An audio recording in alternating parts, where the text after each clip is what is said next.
Closed shape. Open the BaoRuler app and select the closed shape icon to start a new measurement. Turn on the BaoRuler, lift the BaoRuler vertically and shake it 2 to 3 times until the LED light turns blue. Then place the device at the starting point, align the reference point with the corner point to confirm that the first point is captured. It is recommended that when measuring a closed shape, try to find places with obvious reference features such as corners, intersecting lines, and stones as the starting point as much as possible. And remember the location of the marker to ensure that you can return to the starting point when the measurement is almost finished. During movement, the device must be placed within 12 seconds to achieve the best accuracy. When you finish the measurement using the closed shape type, the error rate will be displayed in the summary information at the bottom left corner.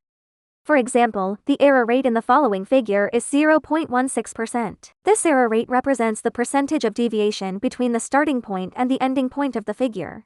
A lower value indicates that the starting point is closer to the ending point, and the measurement accuracy is higher. Return to the starting point to end the measurement. Click to save the file and return to view the measurement results.